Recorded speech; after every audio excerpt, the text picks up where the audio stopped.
honesty is a rare quality, she made sure that those qualities, in fact, came to the fore once again. And all of you know that if you want to earn her trust, if you want to be her true friend, if you want her to associate with you in whatever capacity, then these are the elements that have to be reflected in your own lifestyle, in your own culture, and in your actions at a day-to-day level. And in that sense, she wasn't a hack. She won over so many people, what many of you would call her network, purely on the basis that they have learned over a period of time to trust her, to see her as this very honest and straightforward person who was human at the end of the day, who understood her own weaknesses, who could be excitable, who could be very explosive, and who could be very impatient with all of us as well.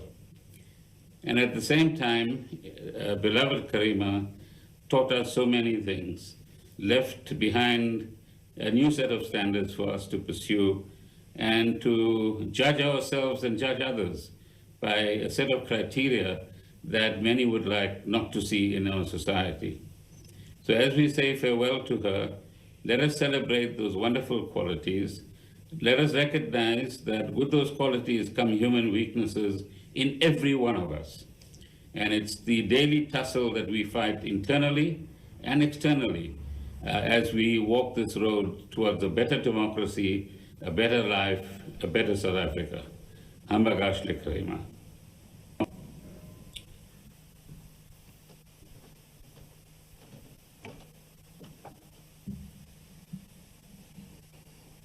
Thank you, Minister, for such a wonderfully nuanced set of reflections on Karima's place in our society. So many values were dear to Karima, the ones that Praveen just listed, but fundamentally also media freedom. And the next speaker and I could speak for hours on the phone about Karima. I'll leave her the task within her lot 10 minutes to reflect on Karima, the many ways in which she knew Karima. Sometimes Karima bullied her to get here right now to be on the picket line. And we were on the phone talking about Karima the other day. So I don't know where you're going to begin or end, but one of the country's most senior journalists, Thandeka Qubule, is someone that knew Karima very well. I haven't seen Thandeka, but I'm calling on Thandeka to come to the podium. Lovely to see you, Thandeka, and to speak to the legacy of this wonderful friend and media peer of ours that was all of the adjectives that we've just heard from the Minister.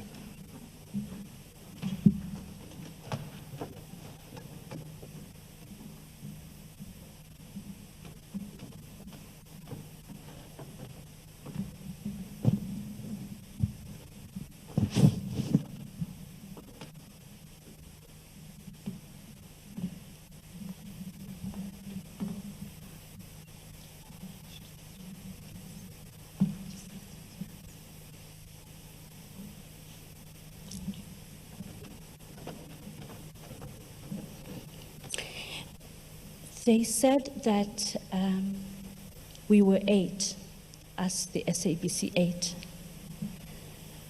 But we knew there was a very loud member of the group, and she was the 9th one. They said that the 8 of us all worked there, but the 9th one they knew, and she was out of reach and could not be fired or silenced. In all our plotting, the planning of our legal strategy, she put the teams together. Ngugai Tobi, some friends of hers who are here, won't mention, and other parts of the legal team. At times in court, I would have to calm her down because I thought that she would push aside the senior counsel and take over the reins of the argument herself. Don't know, Mikhail, how many times the three of us have sat in the High Court. And I think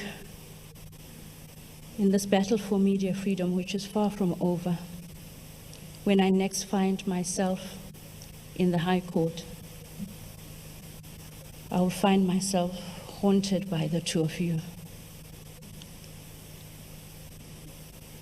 I was trying to count the number of times we sat in the benches of that court. Normally 7A, the top of the courtroom.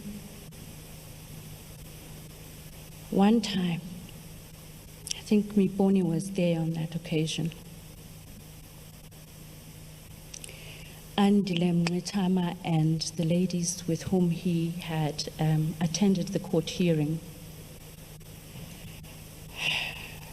The BLF had begun to harass Karima and Peter Bruce. We went to court with Sanef.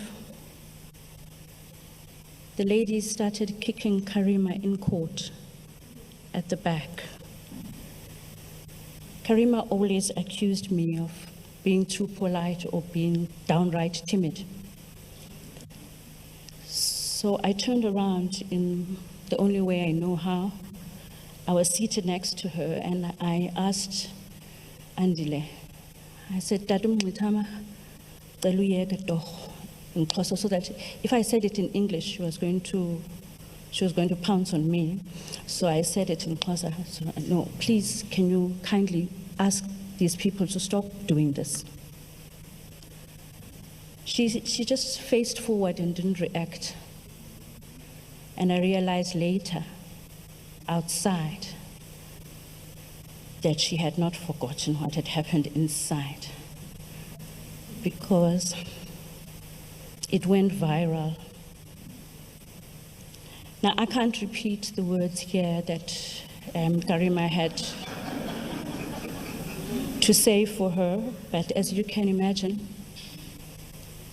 for such a prolific journalist, she had a rather limited vocabulary.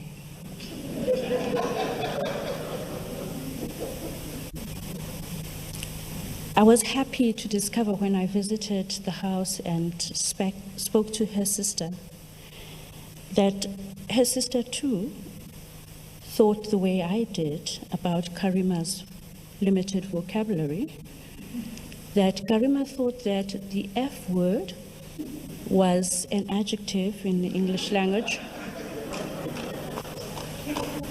and that when you have something important and significant to say, you cannot say it without this word. So,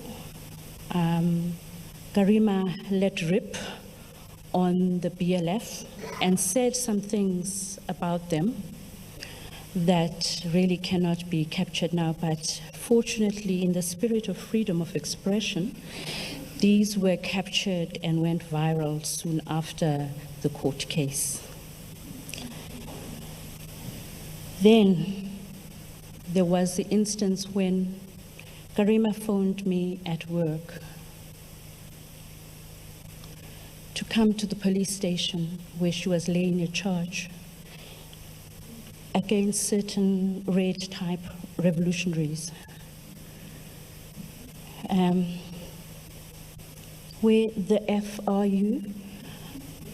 I'm working, of course, Karima. Why the F are you not here with me? I shall be in a moment. Whereupon emails are written, please cover for me, please excuse me, please take this to the next bulletin. And I was there.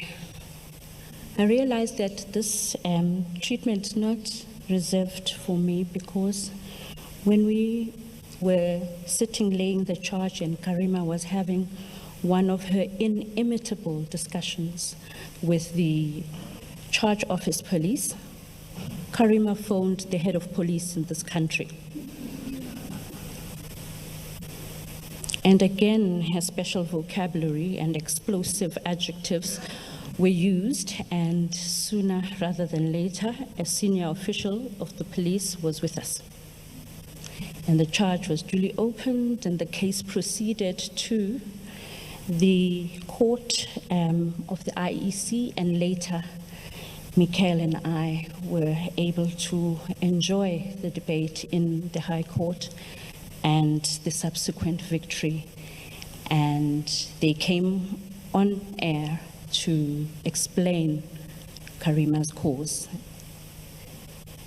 I'll attempt to do so now because Karima's cause was never simple or straightforward. But there were 5 principles. Karima joined us as the SABC 8 because she believed that the public airwaves, which are paid for by the public, are a public good, and that they must be accessible to all citizens without charge. That primarily journalists in the public sphere must speak to citizens and not as consumers with whom we have a contractual or commercial relationship. She believed that journalism in the public sphere must operate along the principles of the Constitution contained in Section 192, which guarantee citizens equal access to the airwaves, universal access, whether they be rich or poor. She hated the idea of the best products of public service journalism going behind paywalls and behind certain areas which cannot be reached. So in that poster that you have there, Karima Brown said, "I am Karima Brown, and I stand against what's happening at the public broadcaster." So the second principle of Karima's is social justice. She belongs to that category of my friends that are called the UDFers. That we are the ones who, as teenagers, stood in the benches at Mitchell's Plain, shouting at the top of our voices, "Apartheid divides, UDF unites." And we still stand there, where we've always stood, that we are members of a community that has been subjected to years of slavery, exploitation, brutalization, and trauma before we are journalists. And people misunderstood her partisan nature. She is cut in the mode of Omgov, who, although he produced some of the most salient and most historically significant pieces of South African journalism, just like Omgov, Karima was one of the people most critical of the ANC. So, Karima is cut in that mode of journalists who tell you what they believe, but analyze and digest the machinations of power and hold them to account. This is the irony, that just like Omgov, Karima was one of the people most critical of the ANC. And she wouldn't shy away from holding them to power, even though she declared that in the ideological scheme of things, she stood where Amabomvana stood. So that honesty in declaring where we stand is Karima's legacy. But also, she never, and I'm a friend who didn't agree with her very often, she never cut ties with you because she held a different view. Karima believed in your right to be wrong, to think what you want to think. In fact, she would seek you out to ask you, "What's your take on this?" And would delight in the differences that you pointed out from her take on things. That's the third one. Karima was unfailingly loyal. And I don't know whether she felt she had to baby certain people who are in this hall. I'm sorry, it's no to you guys. But if you so much as expressed some reservations about Vuyo or Eusebius, or you know yourself, should jump at you even before, then I would say, okay. Now, once Vuyo was in court on the same day that we were reinstated as the SABC 8, and this Karima had been fighting for. That call arrived in the morning during the meeting with the SABC. Where the F are you? She says Vuyo will not stand alone in court today. And I must say, I never stood alone in court. Even though sometimes when I was unable to make it, she stood alone in court. Karima was fiercely loving. For all her fierceness, people would think that she has a vicious streak, but there was none of that. She would cry with you when things are not going well. She would get up from her armchair in her living room after serving you copious amounts of canapes and samosas and food, and high five with you when something that you both loved came to be. All I'm left with, and all we are left with now, is a series of memories and images from a long fight for social justice, with which she foregrounded love for this country and love for comrades. Thank you so much for listening.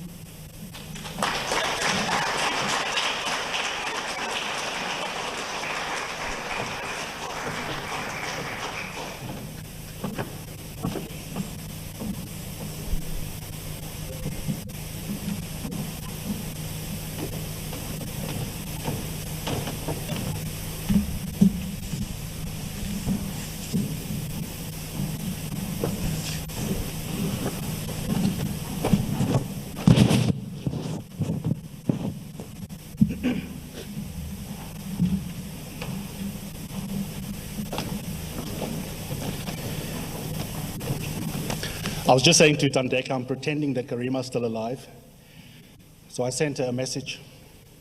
I can't read it verbatim because this is being broadcast live. But the sanitized version is very simple, because this is what we would have done if we were watching someone else's memorial. Tandeka is actually effing funny.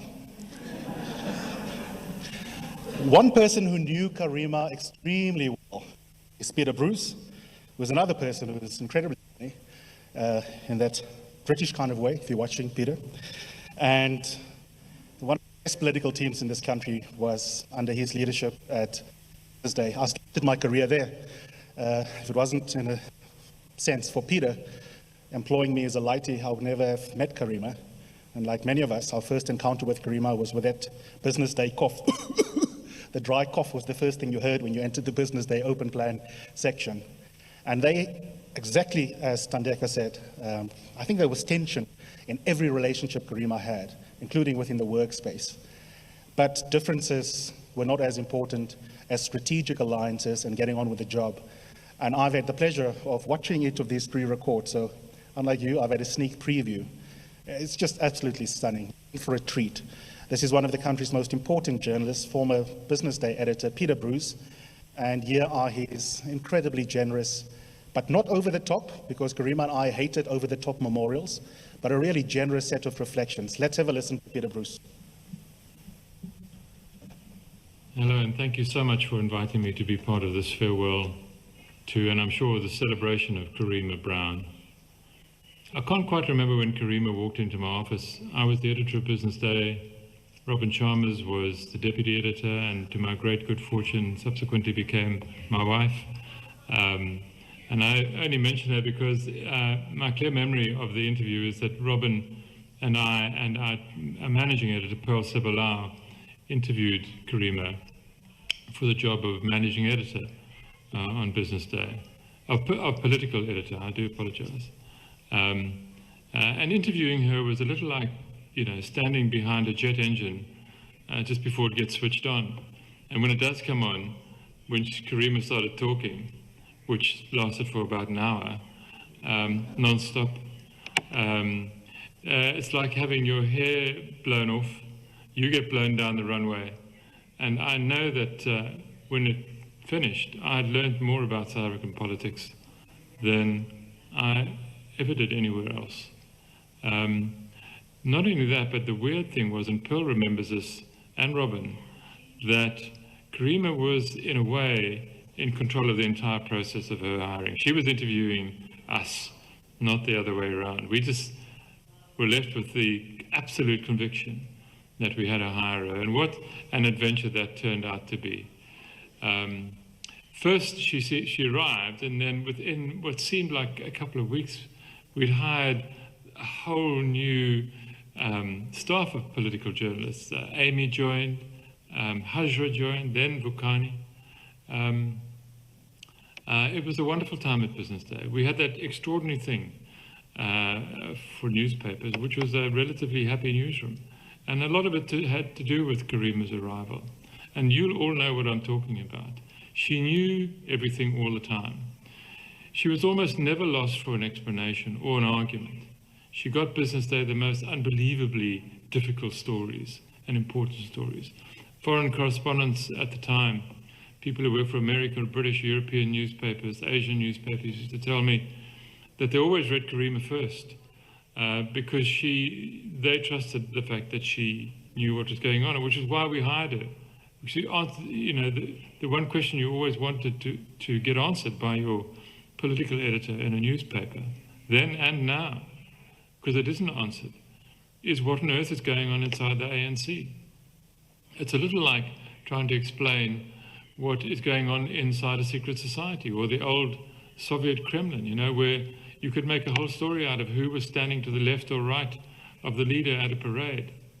But Karima knew she could do it. She could do it better than anybody. She had great contacts. Obviously, I knew many were built around ideological or political friendships. I knew she was a communist. It didn't matter. My best friend in the world is a communist.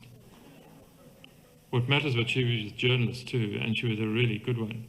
And she was a journalist first.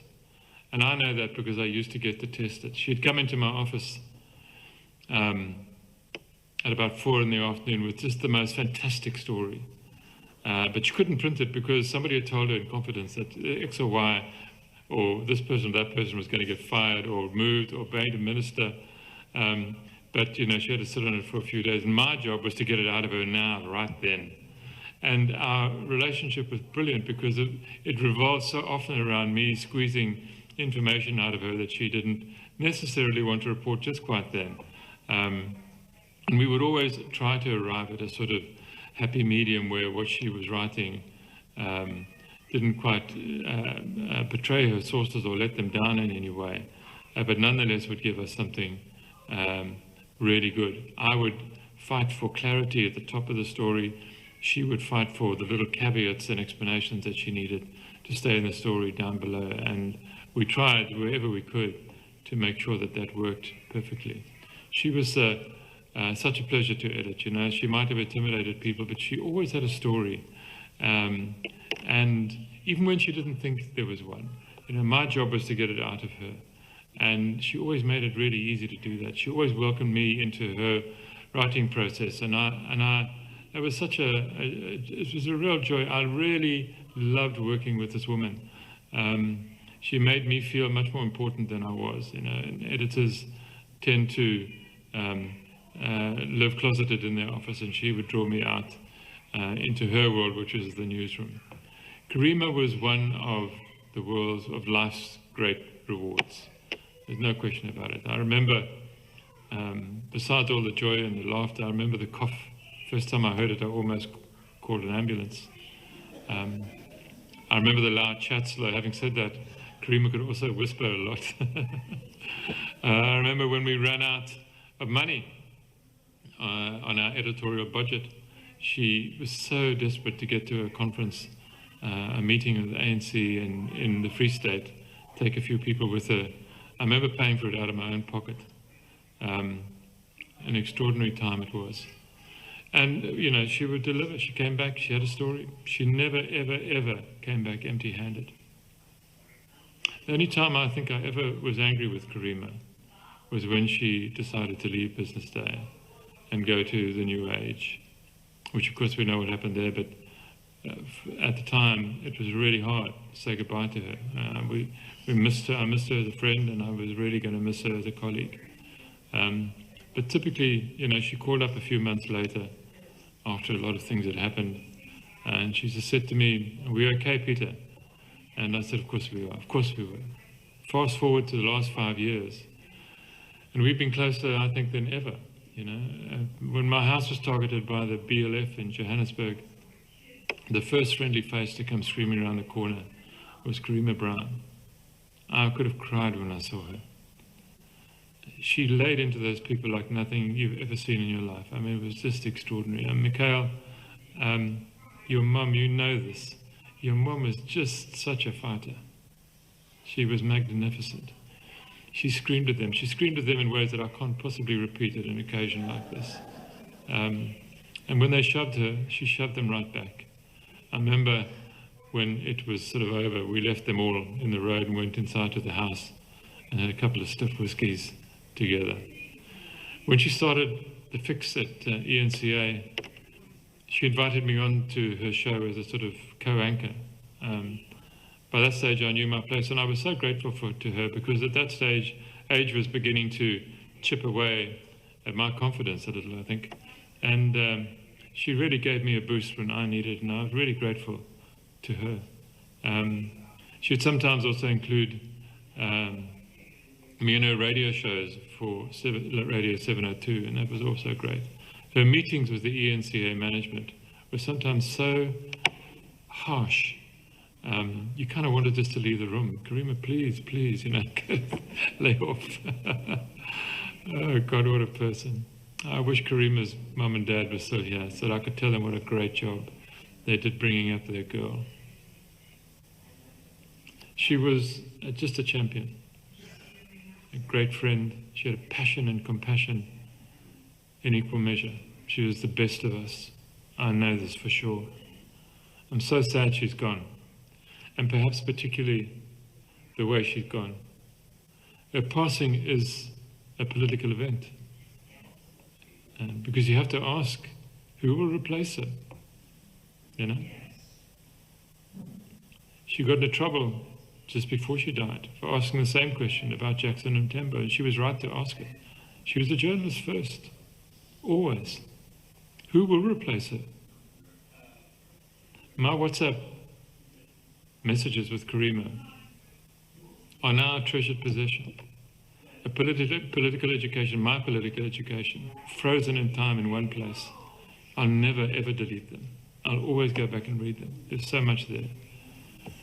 But I used to ask her questions all the time. Now when I write a column, I find myself guessing where once I'd just call her and ask her or WhatsApp her. I'm angry she's gone. However she caught COVID, I just wish she had stayed at home. I know that wasn't her. I know she was a social person. But we'd spoken so often about being careful. And now this huge figure in my life, in all of our lives, has gone. The fun and the laughter has gone. Karima gone. She once famously did to Thabo Mbeki.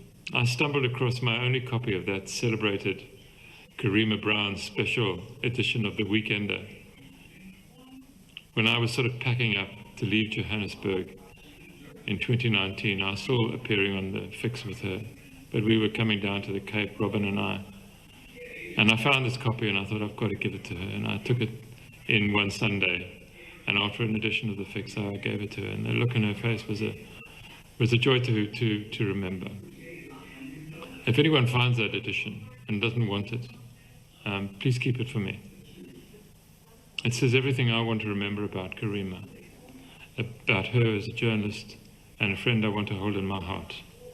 She made history wherever she went, and she will make history for some time to come.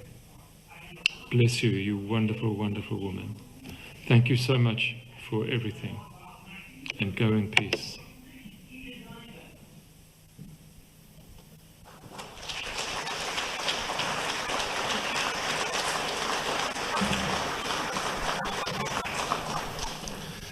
Damn you, Peter.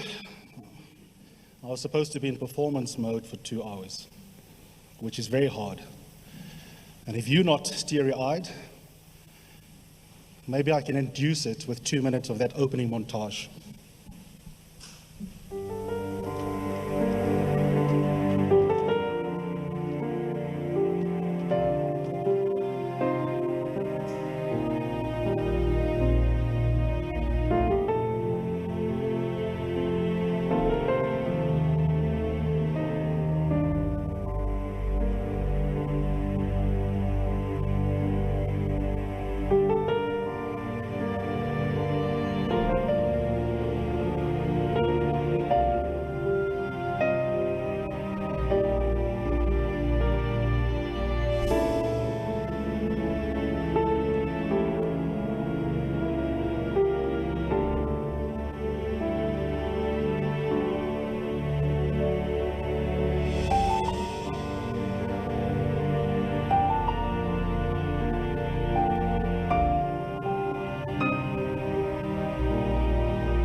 At least 3 things stand out for me in those pictures. Food, we weren't gimbas.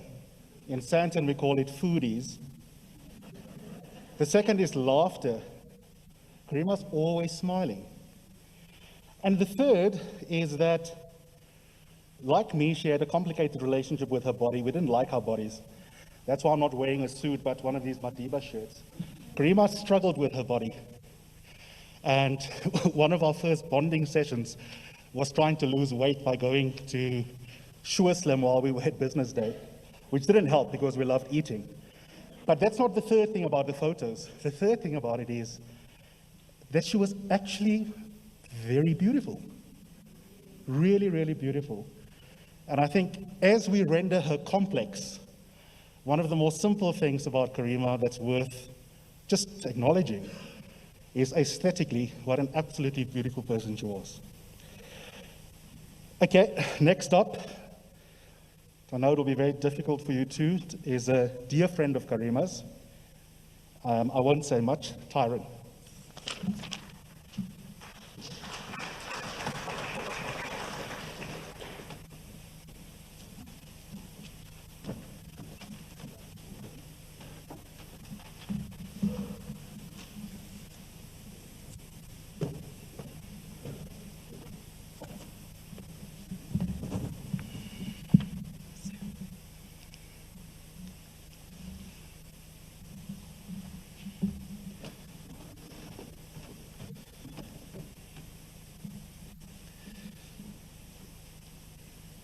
It's very difficult, it's very hard. A lot has been said about Karima. Thandeka, I'm one of those UDFs, and that's how Karima and I met. Good morning, everyone. It's quite poignant for me to be in this hall, paying homage and respect to my friend and comrade. I do not have association with Sacred Heart College. However, I've been in this hall before. Over 2 decades ago, I was sitting in the audience watching a stage production of Charlie, or the Chocolate Factory. I know Charlie's in there. Mikhail was a learner here, and I accompanied his mother and a partner, Madania Hendricks, a sister, to the production. On many other occasions, I was on the school premises with Madania, of course, fetching Mikhail from school and meeting some of his friends who so beautifully still call me Uncle Tyron. Thank you, Sacred Heart, for allowing us this opportunity to gather here to reflect and pay respect on the life of a woman who was more than a friend to me. She was my comrade and my sister. I met Karima Brown exactly 36 years ago. We met at a time the country was faced with the severest repression post-1976. At this time, we saw an intensification of resistance across the country and under the banner of one of the largest internal mass mobilization movements, the United Democratic Front, launched just 2 years before that, in 1983. It was also a time that the ANC intensified its call for the release of Nelson Mandela and other political prisoners, and its military wing launched a number of attacks inside the country. The economy of the country was at an all-time low, and the Nationalist Party was in a crisis. This is the background to when Karima and I met at the University of the Western Cape in a Political Science 1 class in 1985. Our other comrade, Peter Jacobs, who's with us today, thank you, Peter, was also doing this course. Peter and I were Cape Youth Congress Mitchells Plain activists and UDF members. The two of us were fascinated by this young Muslim woman who posed the most interesting questions to the lecturer, and was quite an eccentric lecturer. Today is Professor Keith Gottschalk. He knew the UDF in and out, and most of the time that was the conversation. It was, however, on the train on our daily commute to and from UWC that we started engaging with Karima. We spoke about our involvement in youth politics and the UDF and the importance of internal mass mobilization to defeat the apartheid regime. On many days, I walked Karima home and told her of our youth structures in the community. She showed an interest, a keen interest, but she asked many questions. I also noticed other challenges, such as when the meetings are held and whether it's safe, as she also comes from a fairly staunch Muslim family and background. Peter, Karima and I often spoke about our families and the struggle of working class families across the Cape Flats, the impact the Group Areas Act had on our lives, of us who now find ourselves scattered across the Cape Flats, far away from many of our extended families and workplaces.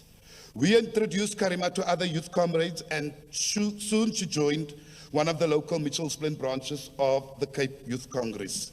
In a matter of weeks, she walked the streets with us, organizing and campaigning and attending meetings with other local youth branches, meeting and forging relationships with other comrades.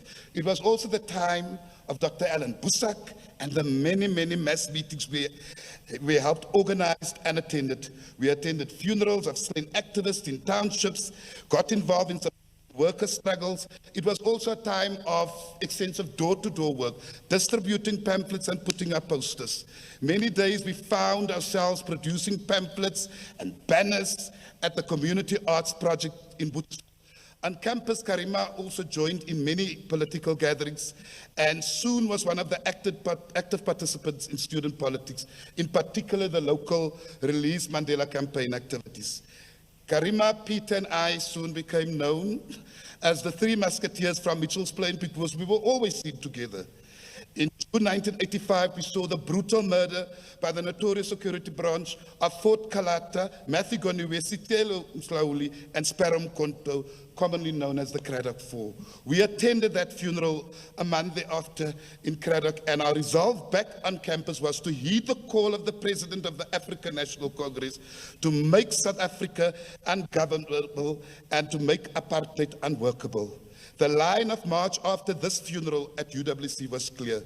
As tertiary education students, we cannot operate in isolation, and there's an interconnectedness with students, community, and worker struggles. Students from across the Cape Flats went into the respective communities to help organize learners into mass-based local school student structures. In Mitchell's Plain, many of us from UWC headed the school, and Karima was key to these developments. Her younger brother, Muhammad Zain Samar, and many others were roped in and went about mobilizing high school learners. Within weeks, we saw Mitchell's Plain Student Action Committee.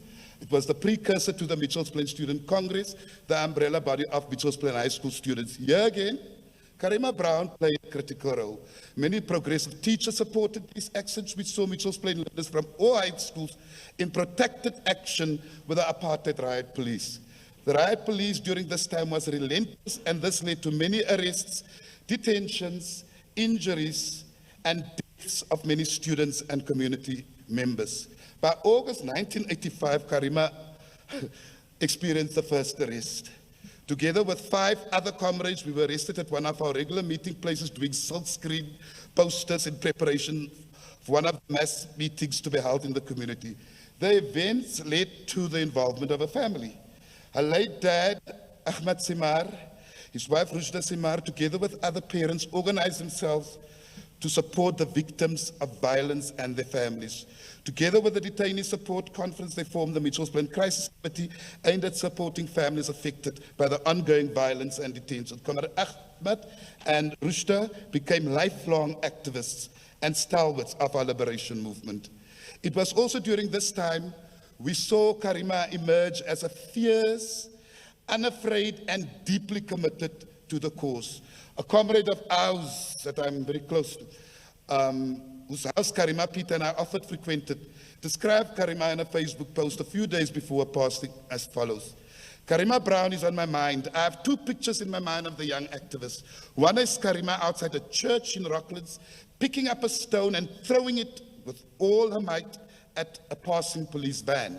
The other is Karima banging a fist so hard on my round table in my kitchen in Sonne Street, arguing and fighting with Tyrone and Peter and about politics and action and how things should be done. I wish Karima was conscious now to fight with that same force against this COVID enemy. Love you, brave warrior. This character trait of hers was birthed in many political and education training that was had at the time. Tandeka, you're correct. We attended such training as UDF representatives, youth representatives, given to us by the formidable leadership of the UDF, such as Trevor Manuel, Cheryl Carolus in particular.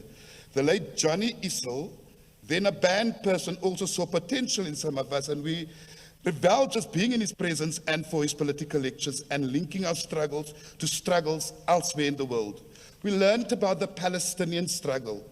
We used audio-visual materials. I mean, that was the time before it was what we have now. It was video cassettes. And then already helped us understand the link between armed resistance and community mobilization. We watched program clips from the Battle of Algiers, the Iranian Revolution, the Afghanistan situation. This shaped us to be creative in our activism. We started using those sort of materials and tools.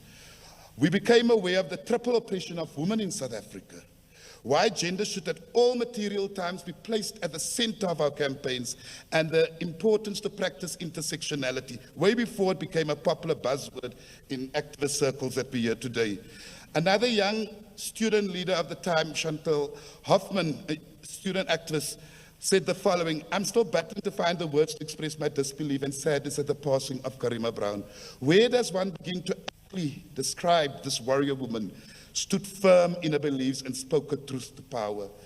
This Macy Fanny Plain, who faced and overcame so much adversity, Since hearing of Karima's passing, there is one particular memory that stands in my mind. It was sometime during the mid-80s. I was a high school girl, and Gail Regan and Karima, already university students, had taken me along to a Goomba at UWC.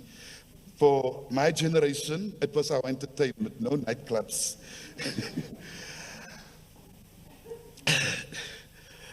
I recall a long, intense conversation between them about how women are viewed and how these narrow perceptions and expectations needed to be challenged and changed. Looking back, I know that while I was a mere spectator to that exchange at the time, powerful seeds were planted. Today, I'm grateful to the circle of women who have impacted on the woman I am. I'm blessed to have learned and continue to learn at the feet of so many strong women. Thank you, Dankie, Cassie Karima Brown, for paving the way and holding space for so many of us in the political and journalism arena.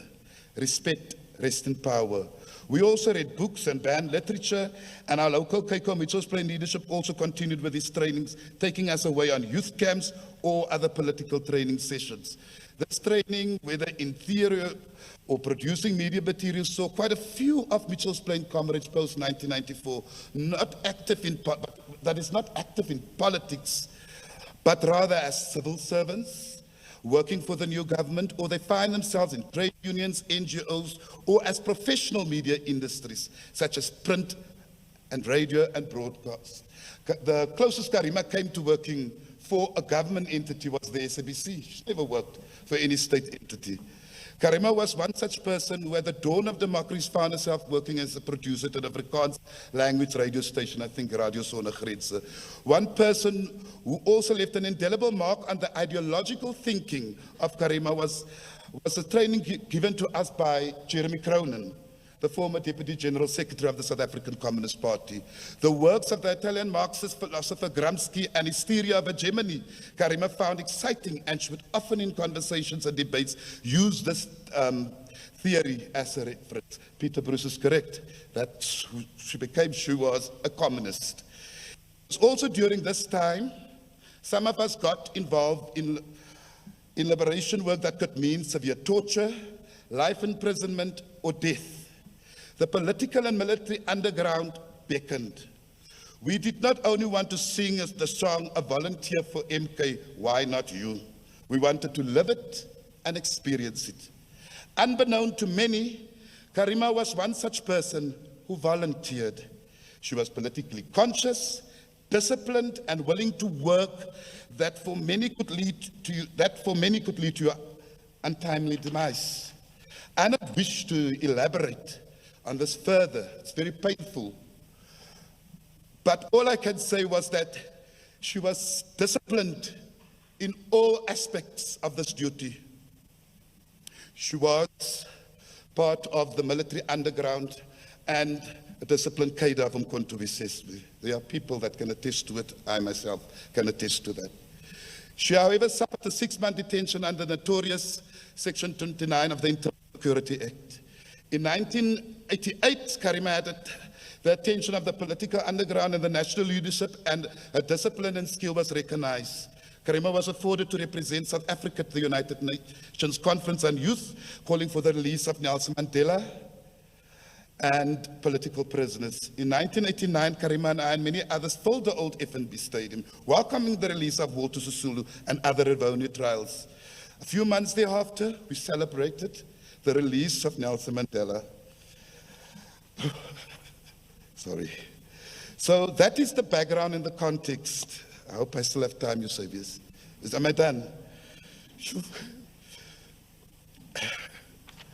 Okay. It's very difficult because one can't do this in 10 minutes. There's so much that I want to say. Wait.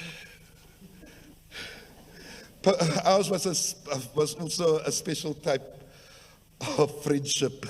Post-1990, as many from our generation moved on in life with real family, we could easily have lost track of each other. However, on the few occasions we connected, and we connected intimately when it comes to that time.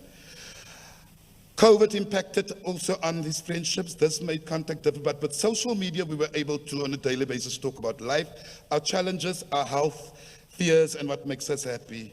She never abandoned me for new friends. Hey, Yubi? In fact, she made sure I got to know most of her new friends. Lifelong friendships emerged from that period. Also during this period, Karima has extended a friendship and forged relationships and friendship based on solidarity within the social media space. And I need to emphasize this, because a lot is said on social media and people talk to us about that, but they are more positive, comrades and friends. 2 Facebook groups came to mind: the Lockdown Recipe Storytelling Book and the COVID-19 Light the Solidarity Candle with 13,900 members. The outpouring of love, care and support before a passing and at the time of a passing continues till this day. We have seen these members holding online night vigils, online memorial services. We have seen some even doing memorabilia in the form of a Karima Brown memory mug. Some have even recommended a bursary in her name. Just last week, Saturday, I participated in a memorial walk, and the people who attended passionately spoke in support of Karima.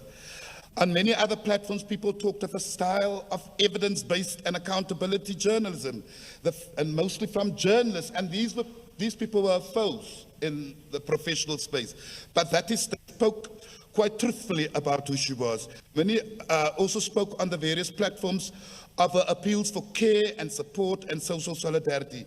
Many continue to note her mobilization around prevention, the outpouring of support, continuance of plans to honor Karima's league. Karima was simply not just your stereotypical journalist. Over the years, the activists in Karima many times came out, and I think Thandeka spoke eloquently about it, about the support for colleagues at the SABC, where it's taking out the fascist-like misogynistic political leaders in court. She stood her ground and made and said the following: I won't be cyber-bullied by any politician. Thank you, Eusebius, for that. What's up? Unlike many other journalists who showed her support, many of the social justice struggles, she attended physically many marches and demonstrations, but she also gave them space on her various broadcasting platforms. She did attend the shutdown movement, not just as a journalist, but she showed her support by using an agency that she has. And she gave that type of support physically at those spaces, the shutdown movement.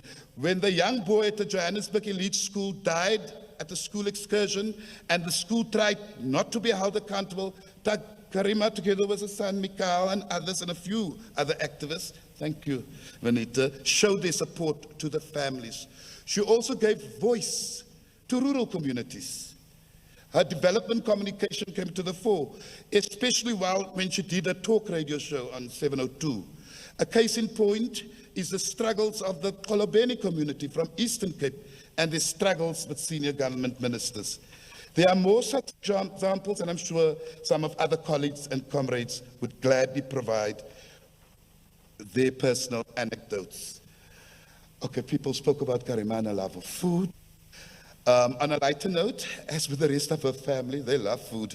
They talk about food all the time, cooking and baking and trying out new concepts. Just on Thursday, this past Thursday, many members of the 2007-strong Lockdown Recipe Storytelling Book held a Nom Nom Day. Karima was famous for using that word, Nom Nom, in memory and honor of Karima's food likes, cooking and plating skills.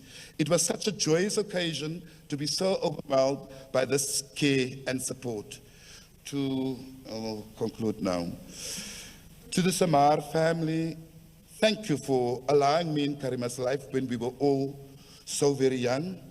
Thank you for allowing me and continue allowing me into your space.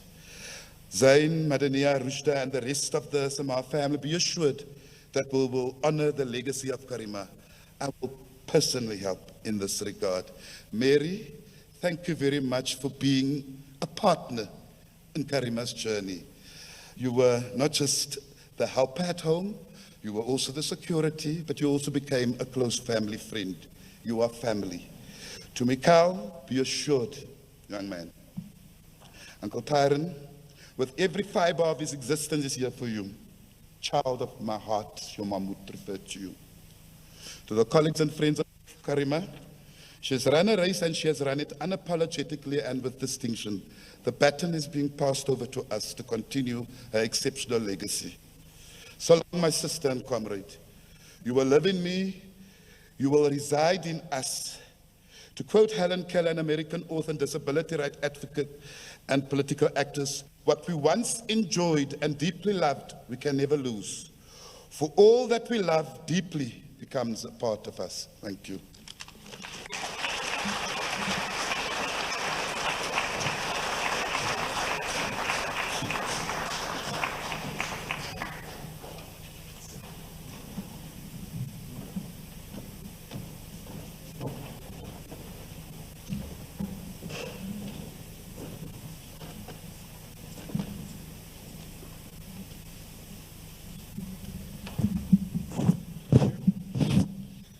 And then he still has the audacity to ask me, how many minutes was that?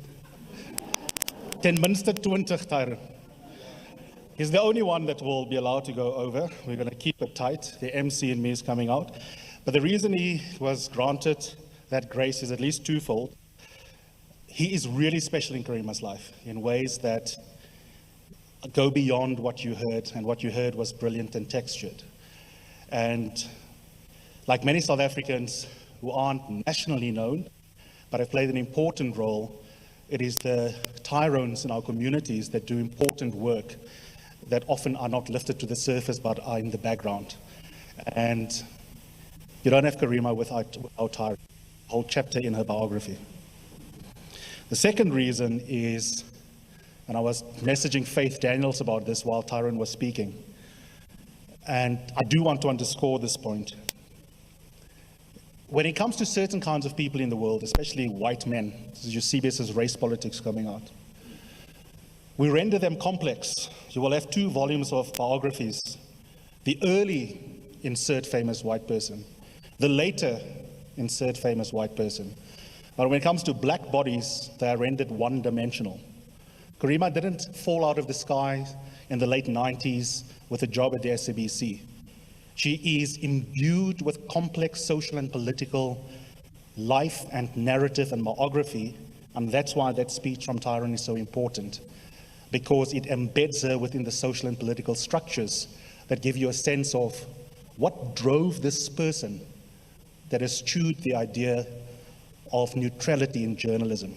It wasn't a weird philosophical conviction that journalism should be justice-oriented. Her rejection of neutrality, even if you don't agree with it, which is fine, has got a biographical basis in her childhood and in her life in the 80s. And that's where that very long speech, that's where it fits into an appropriate memorial that does justice by Karima, because what's archived publicly very often begins and ends with Karima in the last 10 years. The next video, the quality is not that great, but I want you to listen very carefully to what our ambassador to Benin has to say, Ambassador Ruby Marx. Brilliant thinker, another very important South Africa, very understated, and she remembers Karima in really, really important ways. And just try and listen to both her message and the lyricism with which she describes Karima, even though the video is a little bit grainy. Good afternoon to everyone gathered here today to celebrate the life and the legacy of this phenomenal woman that I'm privileged to call a comrade and a sister friend. Like many of you, I'm still reeling from the news of her passing, and I'm struggling to imagine a country where we don't hear her loud and urgent voice insisting that we are better and that we can do better. Since the day when we received the news from Karima via Facebook that she had contracted the virus, and yes, how typical of her to control the narrative by asserting her own agency. But it felt as if we were all in some massive impersonal waiting room, waiting to hear whether, as she had done so many times in the past, looked all types of danger in the eye and stared it down. This time we were all filled with trepidation because we knew that she already had health challenges. Like many of you, I spent the days since we saw that announcement in ceaseless anxiety and worry about Karima, and endless conversations with those who might knew more than what was out there in the public domain. And I tried to prepare for a passing as if such a thing is possible, worried about it continuously the longer she remained in ICU. Tried to think of how us and how I would deal with this grief, because I knew that this would be a different kind of grief. A grief that was born out of our collective struggles and the hopes of our 80 generations who dealt the last decisive blow against apartheid.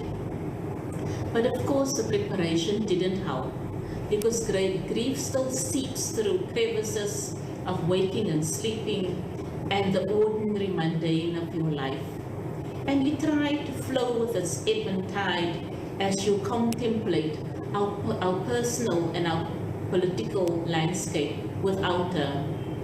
And now Karima had passed. Someone who had stood with us side by side in fighting solidarity through all of our years of struggle against apartheid, and to whom we owe such a huge debt of gratitude.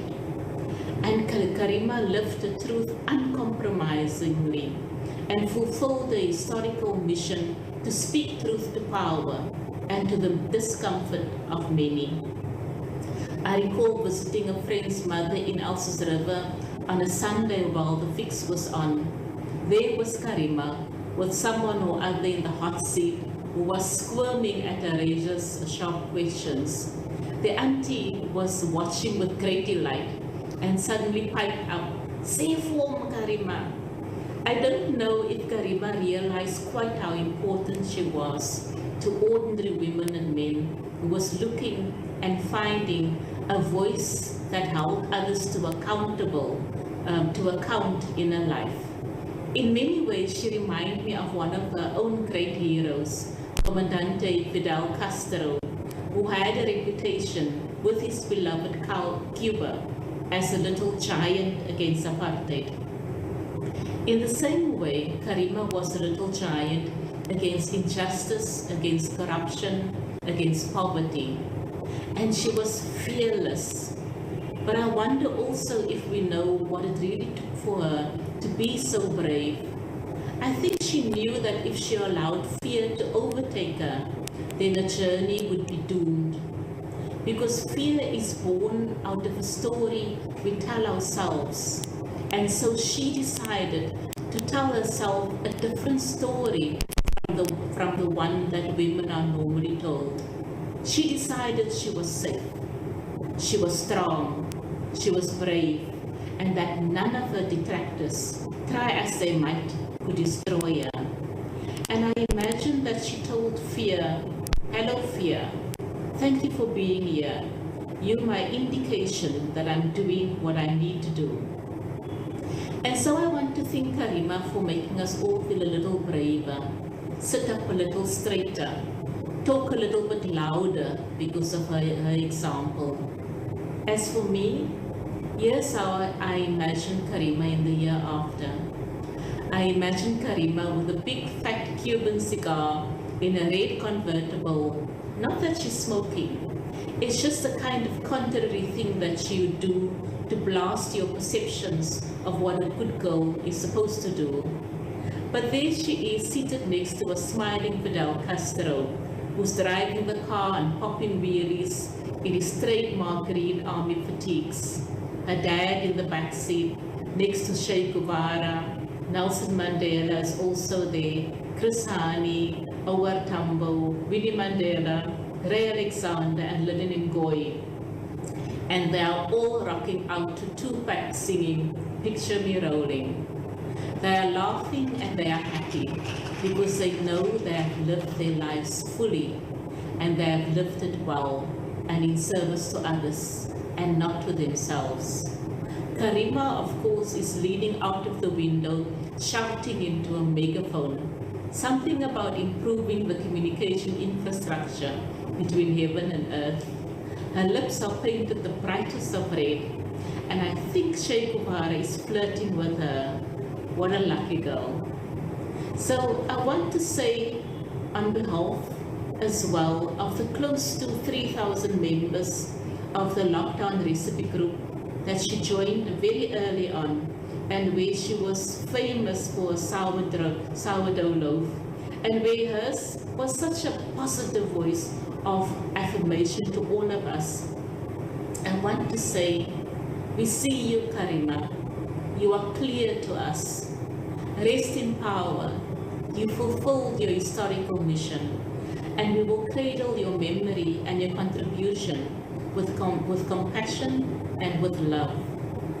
As for me, I'm going to be a little sad today, so to paraphrase W.H. Auden, I will stop the clock, cut off the telephone, prevent the dog from barking with a juicy bone, silence the piano, cover the mirror with dark cloth, light a candle. One of the greats have fallen. Let's pick up a spear and continue to fight until we live in a world that is just and that is fair. I thank you.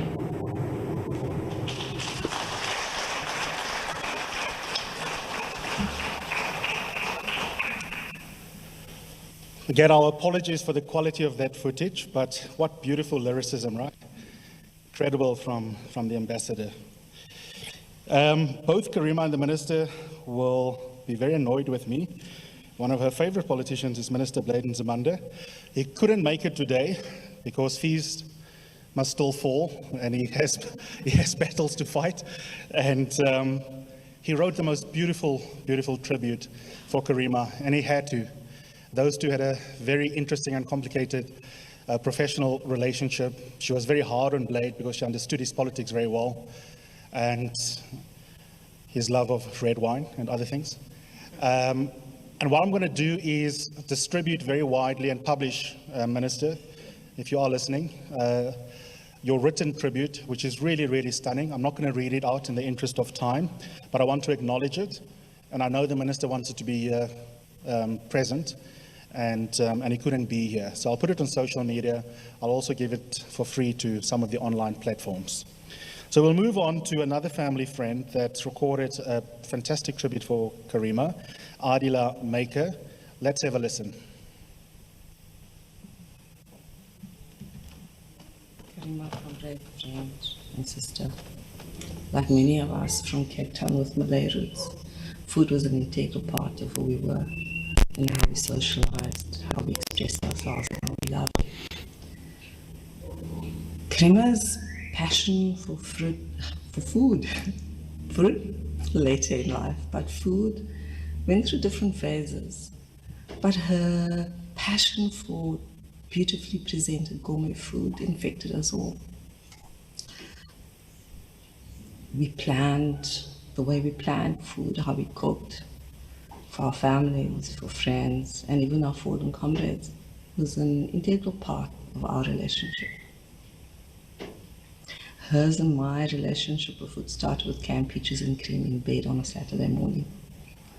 Might not sound like gourmet food now, but as young activists in the 80s, it was a treat. Her passion for food, of course, was matched with her fierceless love for her country. As a young woman, Karima mobilized and organized, worked tirelessly, left university in a struggle for freedom for all South Africans. A mutual friend labeled us the Coat Gang. Ever ready in winter, we wore coats and we pushed Gail's car up the hill at UCT in those coats because the pamphlet that was talking about Madiba's imminent release had to be printed. Karima wasn't scared to state her opinion and fiercely defended her opinion, which sometimes brought difficult moments for those that she was in conversation with, whether in person or through media platforms. Some of us might have disagreed with Karima, strategically, politically, tactically. But what can't be questioned was her commitment to a better South Africa, where resources were distributed equally and everybody could attain their full potential. It's not a love for a family. Well, they're best placed to talk about that. Treasure the good moments and accept the not so good as part of life's journey. She loved you. I moved back to Cape Town about 12 years ago. We haven't had much contact since then. But I spoke to her on the 18th of January, actually. And we spoke about our families, our children, life, Mikhail's upcoming 30th birthday. And of course, my ever-present want to study further. I asked my son after Karima died, my eldest son, what he remembers about Karima, and he could describe in detail her house. And that I realized was a product of the time that we spent together. When Madania told me about Karima's illness, I was a little paralyzed. Then I started praying.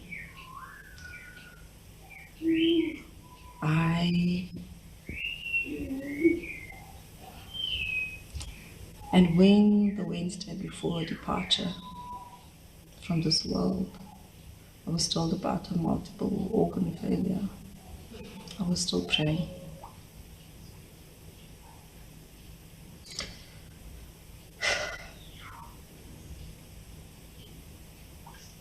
On the morning of her death, I wrote her this poem, saying goodbye. My sister, how sad it is. No visits, no conversations, no hugs, no comfort of each other as we know. We are forced to cry by ourselves, pray as individuals, yet we know we are united. The losses can be counted, the deaths, the illnesses, the change of life as we know it. The soul is shouting, WTF. Yet we go on. The cycle of life is beautiful, heart-wrenching. The memories flood as we say goodbye. Our last call was meant to be. My only regret is that we never got to write the book about young colored women in the anti-apartheid struggle. May our prayers for you accompany you and pray for us.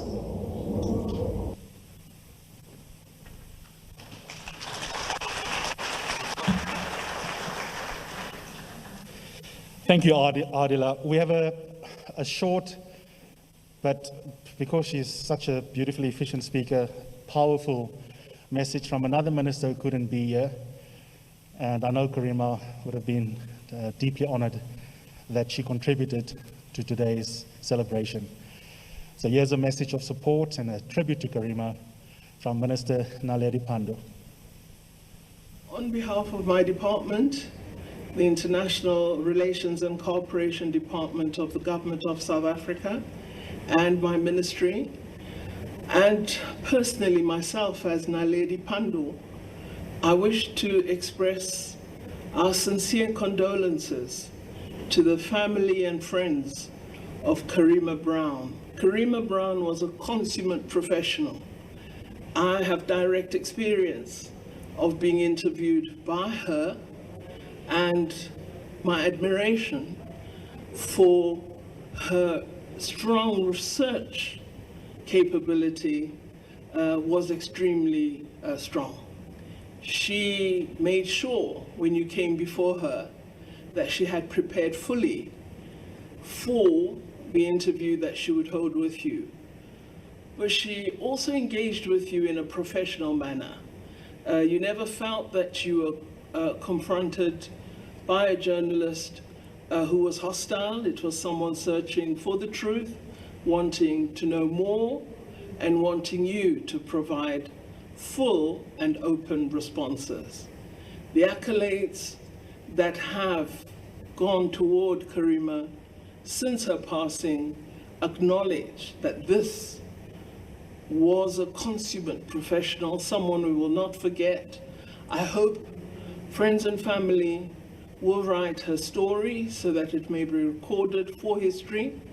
She has made an indelible contribution to the media space in our country, having risen from junior ranks to being a senior media practitioner. Very difficult to achieve in a very gendered society, which is paternalistic and not always in that profession open to women. Karima, you will be sadly missed. May Allah receive your soul with mercy, and all our deepest regret. To your family, they must celebrate your achievements. They must celebrate who you are and who you were, and honor you in memory. Thank you very much for allowing us this opportunity. On behalf We're coming out for now of that memorial service for veteran journalist Karima Brown. Very beautiful memories recounted there. The Minister of Public Enterprises, Pravin Gordhan, saying Karima had a deep love for this country and democracy, and also a friend of hers spoke about what a fierce, unafraid and deeply committed person she was to the cause of the country. That was Tyrone Parks. Peter Bruce, the former editor of the Business Day, saying interviewing her was like standing behind a jet engine before it gets switched on, because she brought it on. Peter Bruce saying that Karima knew everything all the time. But the most beautiful one, the most beautiful tribute came from a friend and a business editor here at the SABC, Thandeka Gqubule, who, the ever eloquent Thandeka, saying that Karima was number 9 of the SABC 8. Karima's cause was never simple or straightforward. She says she never cut ties with you because she had a different view, and all we're left with are memories of a long fight for social justice. Some of the words coming out of the speakers at that memorial service. And of course, as we just came out, the Minister of International Relations, Dr. Naledi Pandor, also throwing in her lot there. Is special to me and to Karima, and know that this reflection from Rahana, including stuff she's never spoken about in public, will mean a lot. Karima and I once endured a singular experience that I haven't shared in public before. I guess Sekunjalo Kenako, although it has come much too soon. Karima and I were detained in July 1987, held indefinitely in solitary confinement with no visitors except security policemen. We were released after a few weeks, but the comrades rounded up with us were charged with terrorism. They included people who came to occupy high positions in the justice system, like Anwar Dramat, Peter Jacobs, and Jeremy Vieri. A year later, in September 1988, I was served with a subpoena to testify against them. My lawyer, Esa Mosa, wouldn't see me when I asked for his help. He was defending the trialists. At the time, I was a court reporter at the Argus and was popping in every day to courtroom number 1 in the Cape Town Supreme Court to visit with my comrades. After I was subpoenaed, I was prohibited from entering the court. I thought I was facing this disaster entirely on my own until the day I arrived to testify. On a bench outside the courtroom sat Karima, her shoulders hunched, clutching her subpoena. She looked at me with those big black eyes stretched as wide as they could go and asked, "What are you going to do?" I stared back at her with big eyes too. "I refuse to testify," I shrugged. "Go to jail." Her head shook vehemently up and down. "Me too," she said. There wasn't much more to talk about. We clutched each other's sweaty hands, not knowing who was going to be called first, whether we would be arrested as soon as we refused to testify, whether we would be given bail, or whether we would go straight to jail. We were facing a minimum of 5 years in prison. When the door to the courtroom opened, our heads whipped around. It was a court orderly beckoning us to come inside. When we reached the dock, our comrades greeted us with warm smiles and firm hugs. They had taken control of the narrative of their trial. They had insisted that they be treated like soldiers. They admitted to their involvement in all the ANC activities listed on their charge sheet. I first met Karima in 1981. I was a member of an ANC-supporting youth organization, and she had joined one in Mitchell's Plain. The Rousseau family and the Samar family, like so many others, were all in the struggle. Our parents were members of the Detainees Parent Support Committee, and we got detained time and time again. Karima's journalism career began where mine did, at Grassroots newspaper. I met her in a meeting to organize coverage of a campaign against high electricity prices in Mitchell's Plain. Members of my organization and hers met at the printers on a Friday night to fold the warm 100,000 copies as they rolled off the printers. The next morning, we gathered in Mitchell's Plain to knock on thousands of doors to explain the campaign and ask residents to join. It wasn't only backbreaking work. We gathered in the community hall at lunchtime to share plates of soggy mince and rice curry. And in the evening, there was probably a Goomba somewhere where, no matter what song the DJ spun, it was met with an enthusiastic toi-toi. Without a doubt, the highlight of my journalism career was working with Karima at The Weekender. Many people still believe the only reason the paper was killed was because we were having so much fun at work. I have never had as many scoops in my career as I had while working with Karima. We knew the president was recalled before he heard the news. That's a once-in-a-lifetime scoop. Karima had many other blistering and brilliant stories that she'd unearthed in the ANC that died a humiliating death when the Minister of Intelligence strutted into our newsroom, threatening interdicts or bringing them. I have, over the past 40 years, shared many sweaty palm moments with Karima. Our sons attended the same school, and it seemed at times they were intent on extending their childhoods forever. We clutched at each other through problems with siblings. She was always almost my sister-in-law, although before that she had been my sister and will always be one. Karima blazed through life like a petrol bomb hurled at a Casper. Freedom in my lifetime was not just a slogan to her, it was her life's work.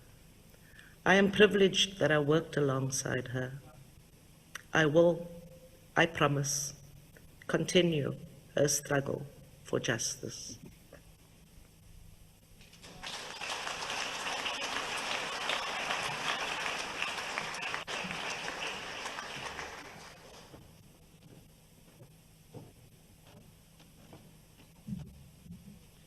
By the way, Rahana writes as beautifully as she speaks. Google her books. All three are brilliant. If I had to pick a favorite, it's probably the first one. Karima and I had massive fights about it. She didn't like it. I loved it, called What Will People Say? About a family in Hanover Park. Read it and adjudicate the fight between me and Karima. Karima's mythical son actually does exist. That is referenced everywhere by her, digitally, or by people who speak about how she role models parenting. And the burden of being Karima's son must be darn enormous. But with that said, I call on Mikhail.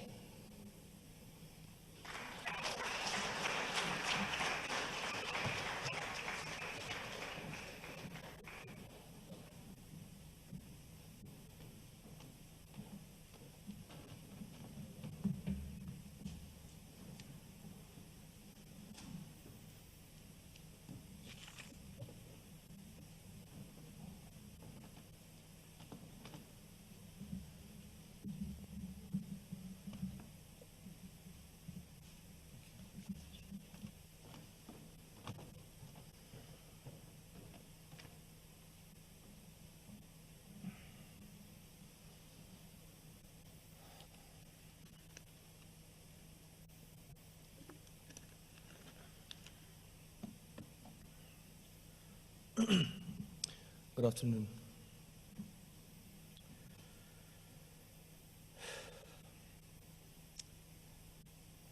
I am Mikhail Brown. I am Karima's son.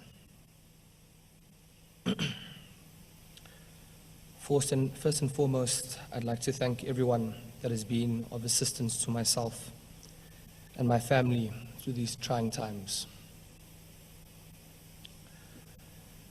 I'd like to give special thanks to the staff of Charlotte Mateke Hospital for giving my mother the very best care all the way till the end. I'd like to thank Professor Marvin Murr, who gave us, myself and my family, the privilege of keeping us up to date personally every single day. I'd like to thank the CIT family and Yasin in specifically for giving my mother a dignified, respectable, and loving burial under extreme circumstances. I'd like to thank Al-Im Relations for being our family's production collaborator and for helping us pull off this production. I'd like to thank the Sacred Heart family for being a consistent pillar throughout my life and therefore my mother's. I'd like to thank Eusebius Makaiser and all the friends that my mother has accumulated over the years for really giving us support and helping us through this time. Thank you for taking care of myself and my family and giving my mother a send-off she'd be proud of. We wouldn't have been able to do anything without assistance. I really want to stress our appreciation. I was deliberating with myself on the content of this speech all week, and in all honesty, there is just far too much to actually say. So I'll refer to Karima in the role of a mother, and the sub-roles of being a mother, and for a long period of time, a single mother. She was a great woman, and an even better parent. Her mother, my late Malimi, was a factory worker living in apartheid South Africa. So to say that my mother grew up in poverty is a bit of an understatement. Through perseverance and mobilizing and organizing and hard work, she was able to escape the Cape Flats and start a new life and raise a child in Johannesburg. She gave me an education, which for anyone who knows my mother knows that it was a priority for her above all else. She vehemently believed in education. And although she sent me to a great school, I think my greatest source of knowledge, information, and perspective came from conversations and debates within our own home, with my mother. She was exceptionally bright and had a work ethic to match her ferocious intellectual capacity. She taught me about the fight for equal rights. She taught me about the fight against discrimination. She taught me about the power of integrity, the power of doing the right thing, the power of truth, and the power of caring for others. Thank you, Mommy, for teaching me the real lessons in life. I am forever grateful.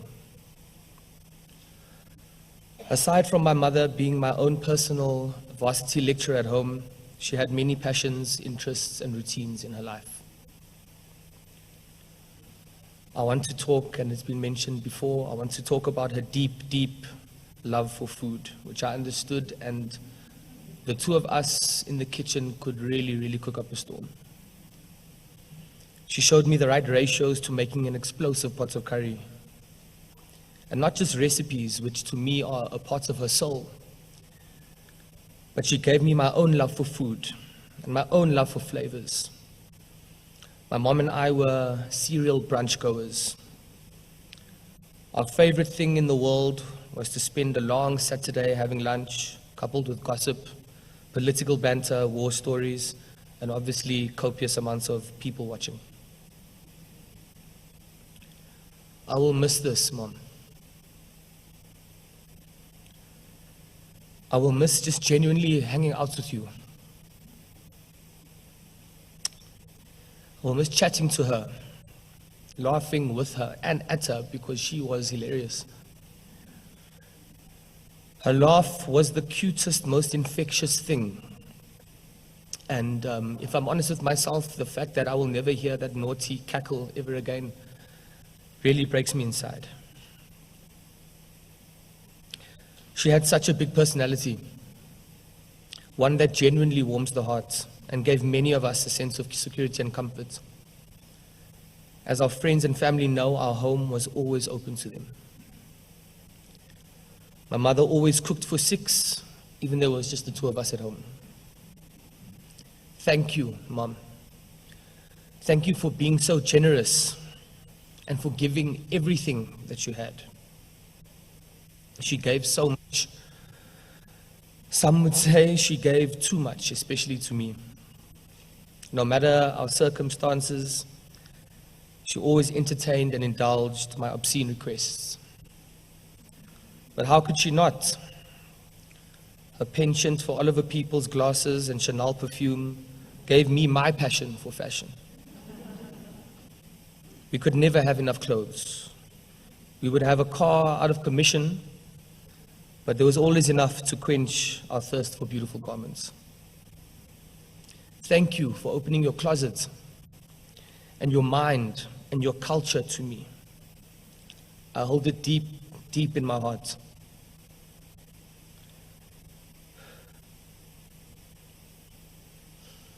She was my best friend, my confidant, my advisor, my housemate. She's been my everything for my whole life. And from when she got sick and it finally dawned on me that this might be our last rodeo, the overwhelming emotion or feeling that has been constant within me has been one of honor. Mom, I feel honored to be your son.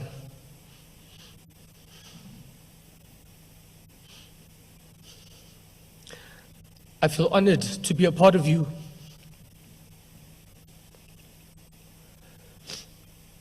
I'm so proud of you. And I've always said I am your greatest fan. I love you, Mom. I miss you more than words can describe. I'm so grateful. I couldn't have asked for a better mom. Thank you for loving me for who I am and believing in me, investing in me. And I promise to live life with the conviction you've bestowed onto me. Thank you.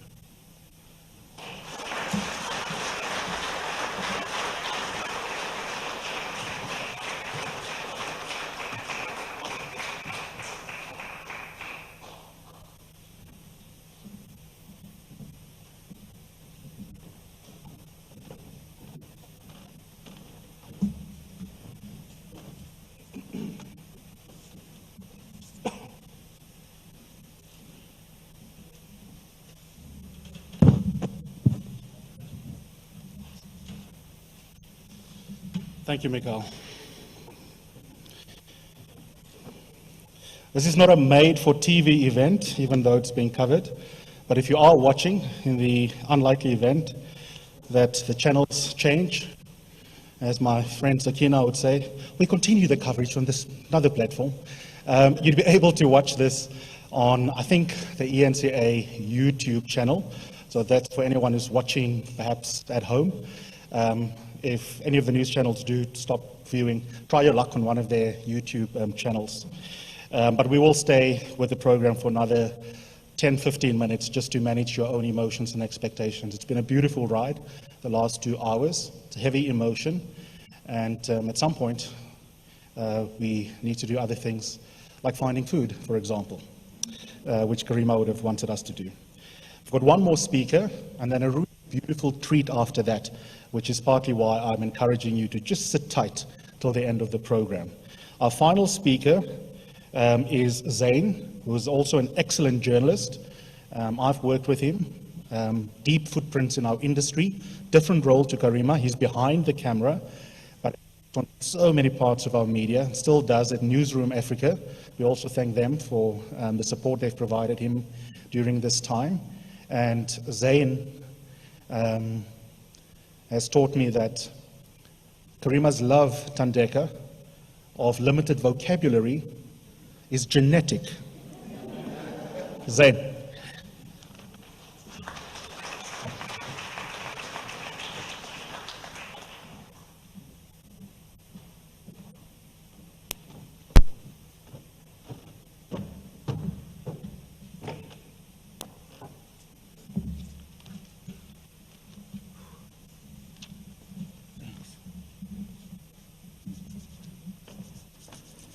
Sure. Okay. I'm not sure, friends, that I can get through this.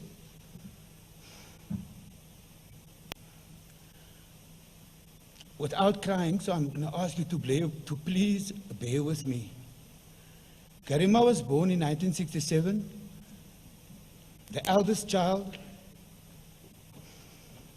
of Halima Green, a garment factory worker, and dock worker Ahmed Simar.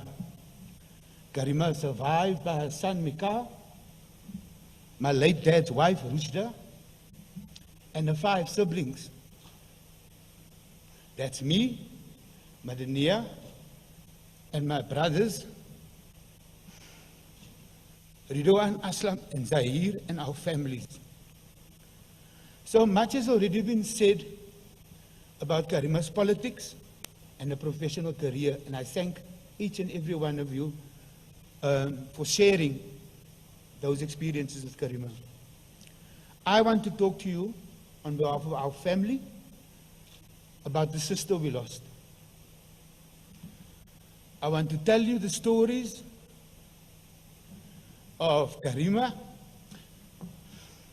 who we affectionately called Titi.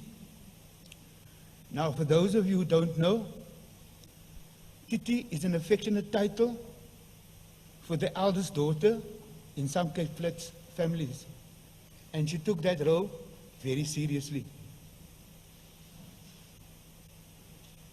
Our family didn't have the luxury of choosing activism because apartheid's brutality came at us through the Group Areas Act. In the late 70s, our family was removed, like many other families, to the wastelands of the Cape Flats. As children, we actually thought that the group was a person, because often we could hear the adults saying, "Hier kom die group, the group is coming." And we all started to close the curtains, hide behind, lock the doors, because at that time, if you weren't served your summons, you weren't actually required to actually move yet. So many people tried to escape being forcibly removed. And eventually, the group prevailed. And in the early 80s, we ended up in what was then a new township called Mitchell's Plain. Karima and I just over a year apart in age. And I have a very distinct memory of one incident from our childhood. We were young. I was about 10, she 11, Madania was about 6. And we were traveling by the train, which was a daily routine for us, because we traveled between Harfield Station and Salt River, where we schooled. My mom worked at the factory in Salt River, and we lived in Claremont. And as we were walking from Harfield Station, in First Avenue was Mr. Sonday's shop, and outside was a big Coke lorry. Those ones where they still stack the cool drinks on the side, and the driver had on one of those brown coats. And I was the first one to spot a roll of cash that had fallen or was lying next to the lorry. Excitedly, I ran up to this money and declared to my sisters what we could do. Bicycle for me, bicycle for you, this for that, the rest to mommy. And Karima, being 11 years old, said, "Zain, it's not your money. Besides, this is that man's money. It's only obvious. Who else could it be? Because that time they used to deliver or take cash from retailers." And she went inside the shop and gave the man his money. And so in many ways, for me, this story is what came to define the essence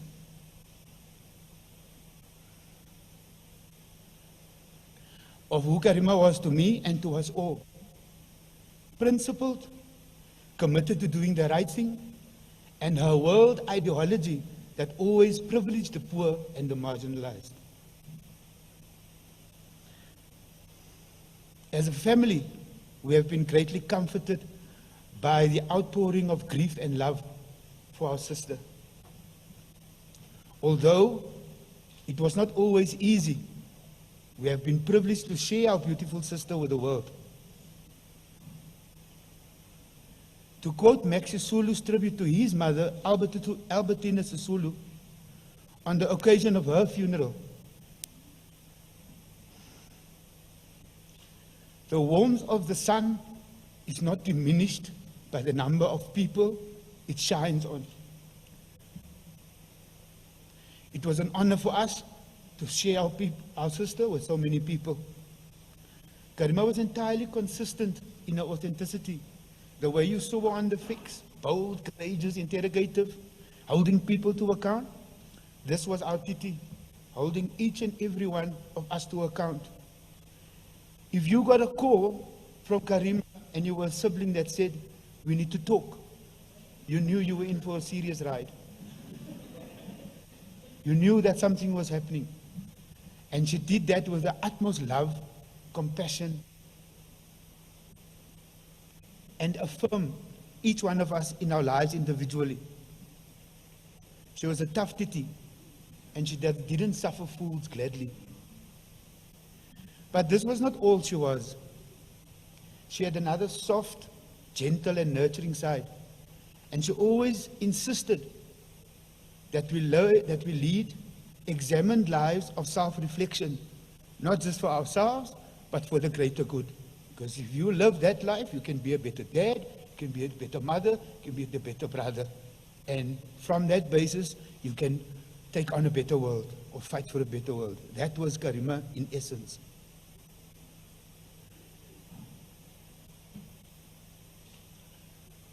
We hail from a family of strong matriarchs.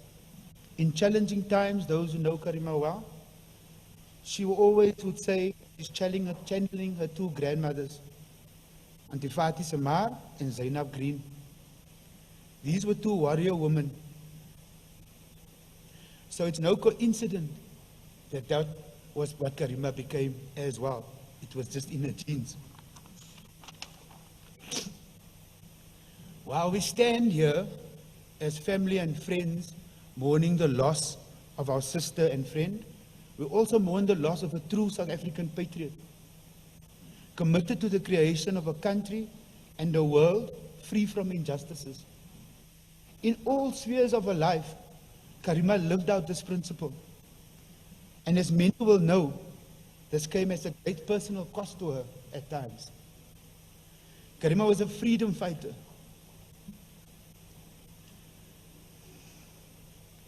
Who not only participated in the liberation of South Africa, but was an active participant in defending and advancing these very freedoms. She had little tolerance for fence-sitters. She always said, pick a side and get stuck in. She was also one of the most influential media personas of our era. And we all know Macy van Mitchell's plane was never supposed to make it that far. Karima, you have left an indelible footprint, not only on the hearts of those of us who have shared your life, but also on your much beloved political landscape, as the overwhelming tribute testifies. As a family, again, we have been greatly comforted by this outpouring in love and respect for our sister, and we thank you from our hearts. My sister, I will miss so many things about you. Your wisdom, your beautiful smile, generous laugh, and warm embrace, and that feeling I had whenever I spent time with you, that inspiration that I walked away with to be a better person. Thank you. Thank you, Mr.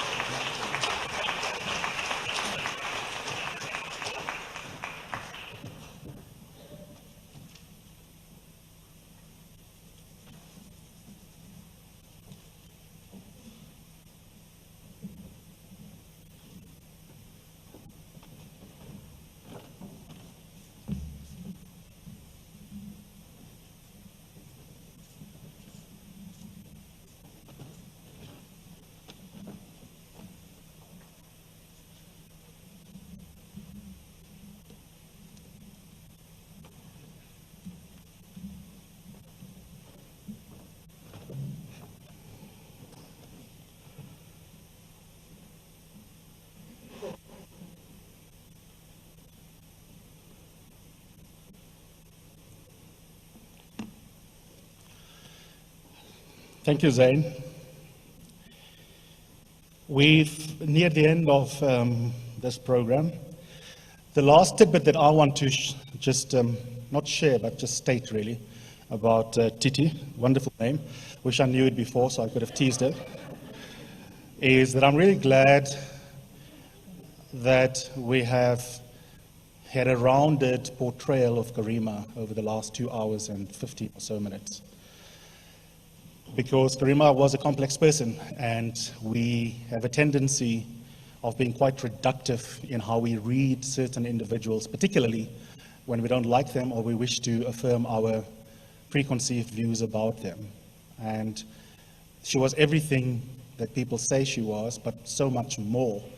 And it's not so much that, although it's not so much that there are a ton of inaccuracies, but that she was much more than she's often being described at. And while the one word that has been used the most online is accurate of her and meant as a compliment, fighter, the problem with that word is it also robs Karima of a gentle side and a deeply empathetic side. And Karima could also be a wonderful listener. She was a Dr. Phil to many of us in her life. You are in trouble, boyfriend problems, money problems, you're worried, you've got a funny feeling in your body, you're scared, maybe you've got cancer, you have to go see a doctor. Karima's the first person you go to. We've all been on her couch. I've said this on some media interviews the last couple of days, and it's true. And people don't understand why those of us who truly knew Karima think of Karima appropriately so and will remember her as a genuine mensch. She will say, "Come over, babes. There's lots of food." And when you get there, she'll, as some of you know, everyone here knows, she'll ask you what you need. Her house was a pharmacy. If you want drugs, you'll get some. And she's got anti-anxiety medication, she's got headache medication, strong ones that will, in her language, make the world come slowly at you. Or if all you wanted was a glass of whiskey, there was whiskey available too. Or if you just wanted to talk, she would listen.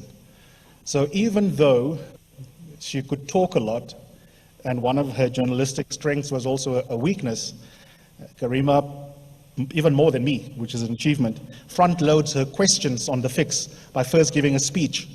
She was actually capable of the most profound, generous listening, and deeply, deeply empathetic. And my wish is that the Karima that we remember is one that we render complex. And it's not to say you can't not criticize her. Obviously you can. There's a lot in her journalism that I've needlessly to show people that we are capable of criticizing our own friend, listed, and much more will be said in the weeks and months ahead. I'm hoping, for example, I'll hold myself publicly accountable to book about journalism. And her and I disagreed. Our other good friend, Brian, and I discussed her journalism the other night.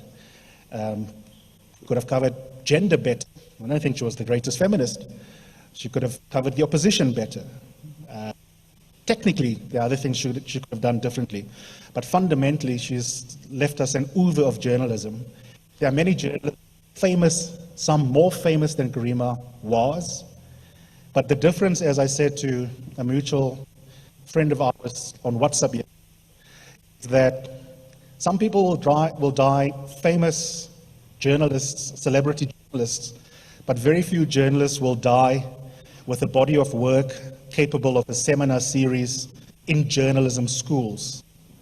And there, I don't think it's an exaggeration to say that is what Karima has left us with. When I mentor young journos prior to be talk show hosts, I tell them, watch what Karima is doing, and then when we meet for lunch, and some of them who are watching will testify to this, we'll discuss it. Where I think she could have done differently, but I tell you why she's brilliant. When she has the Minister of Police on the fix, we'll discuss what was brilliant in her preparation, so that you can't think, as many young journos do, you can simply walk on set with an opinion on hand and do journalism. So I'm really, really chuffed that my friend has been given an appropriate send-off. I want to thank some people, Heather and your leadership at the school. Thank you for having us here a lot. Linda Moketsi from LM Relations, you've done a stunning job with very little time. Thank you to you and the rest of your team, to Nono Events, Morosano Sound and Stage as well. And I want to thank the news channels, all of you, Newsroom Africa, SABC, but most especially ENCA, for the support you've given us technically over the last couple of days. Thank you so much, John, Jody, for your leadership. We won't have food. I'm sorry to disappoint you if you were hoping for food, because Karima wouldn't have wanted this to be a super spreader event. For very close family and friends, I'm not going to tell you whether you fit into that category. You can be slate of you are alumsus. I think there'll be food at the house. If you don't know where the house is, then maybe that means you don't fit into the category. But the reason is that we really take social distance seriously. I think Peter Bruce's ode to Karima should be transcribed and published. There's one thing he gently got wrong. Karima was obsessive about sticking to the rules, as Jody recalled in that special edition of The Fix last week. She was just unlucky to get infected, quite frankly. Even those who were invited to her Christmas party had to self-isolate before they could go. She really was just unlucky. She wasn't irresponsible. She was just bloody unlucky. And I think it's important to say that. So go well, travel safely. The temptation is to hug each other. Don't do that. And maybe at the launch of the book, in the unlikely event that this government vaccinates us all quickly, then we'll serve you food there. But before you go, the most important treat, I don't think, no pressure if you do want to leave, I don't think any of you will want to move out of your seats. We end with a montage of some of Karima's broadcasting. It's only about 8 minutes long. And the reason I wanted to do the votes of thanks first is that I think it's appropriate at a Karima memorial that she have the final word.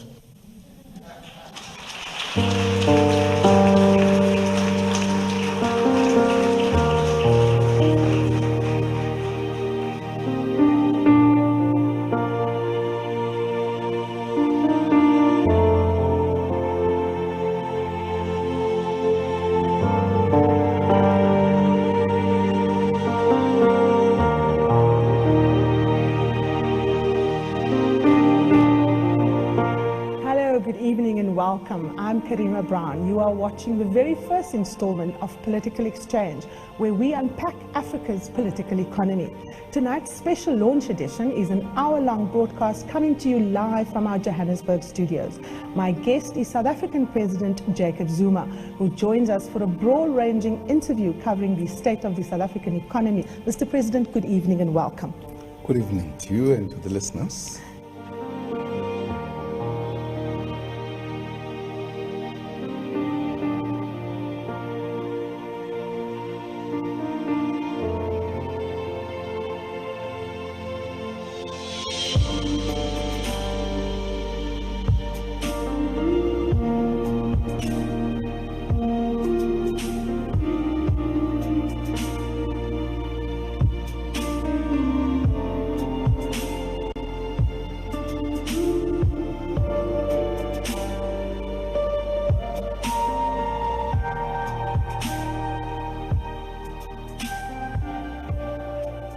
I see journalism and the media as an instrument for change. I need to ask you, Deputy President, do you believe Kwezi when she said that President Jacob Zuma raped her? I know how difficult and painful it is for a woman to garner up the courage to stand up and say, yes, I was raped. I want to ask you, what are the particular skills that you have had over this period of democracy, of serving both in the African National Congress and in the government, that you think equips you to become the President of the African National Congress? Who are you prepared to be led by if you don't make it as President of the African National Congress? Nkosazana Dlamini Zuma or Cyril Ramaphosa? The word of the conference is final. Welcome to this edition of The Fix, where every Sunday we hold those in power to account. We tell you what matters, how it affects you, and why you should care.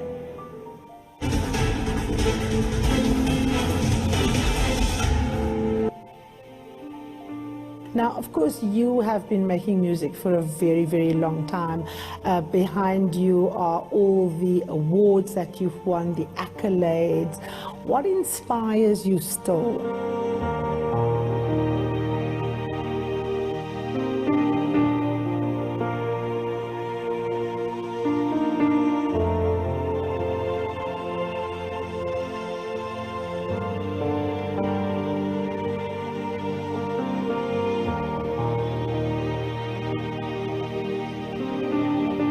Studies actually show us that a lot of young men are at risk of violence, of abuse, and very little attention is paid to them. What is it that you think is the most important things, Rams, that a young boy needs to understand about himself growing up?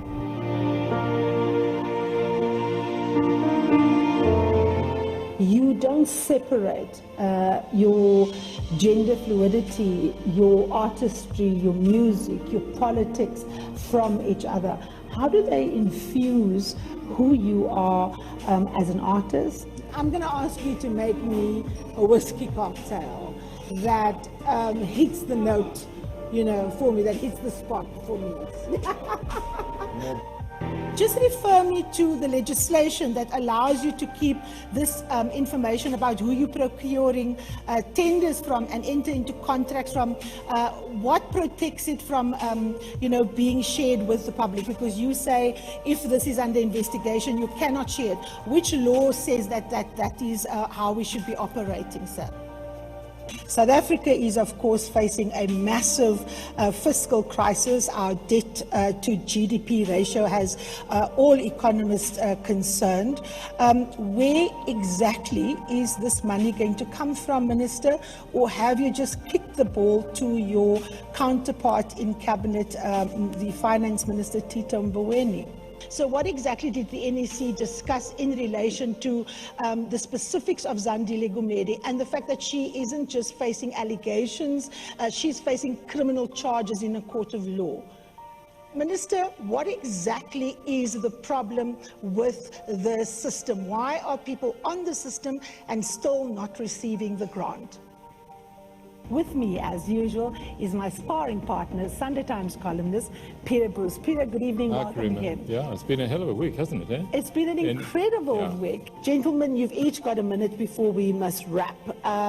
Your impressions of the papers, does it tell us what we can expect to hear tomorrow?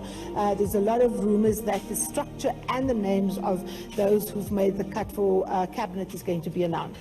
Journalist Karima Brown has won her court battle against the EFF. What the EFF does is a hit and run on particularly women journalists. So it's misogynistic attack on people like myself, Paulie van Wyk, Ranjini, Munsami, Firil, Haffiji and others, is to slander us, to bully us, to get their supporters to scare us, and then they issue a mealy-mouth apology, by the way. But it actually means nothing. The damage has already been done. In other news now, the family of Parktown Boys pupil Enoch Mpianzi is one step closer to finding out what happened to him. An autopsy has now been completed. The 13-year-old grade 8 pupil drowned during an orientation camp in the Northwest last week. Yesterday, some parents and concerned citizens staged a silent protest outside Parktown Boys High in Johannesburg. I'm here to support the family of Enoch, and I'm here to support his father's call that he wants justice for his son. This could have been any of our children, and it must never happen again. I think it's important to recognize that Winnie Madikizela Mandela was an activist, a revolutionary in her own right. She was, of course, married to a man who was reified and, you know, bestowed almost sainthood-like. And often she had to, of course, coexist alongside of that. And we see throughout her entire life, she comes to Johannesburg already conscious. She comes to her professional life as a woman who has a very clear understanding of where it is that she wants to go, and quickly becomes involved in politics, not as an extension of Nelson Mandela, but as a woman who is involved actively in the lives of people. Freedom is not an event, and freedoms are never guaranteed. So the democratic breakthrough in 1994 was a major departure away from apartheid. We defeated apartheid, we have defeated colonialism, but the majority of our people are locked out of the economy, and what we need now is to get the struggle for inequality going, and that needs to happen really fast.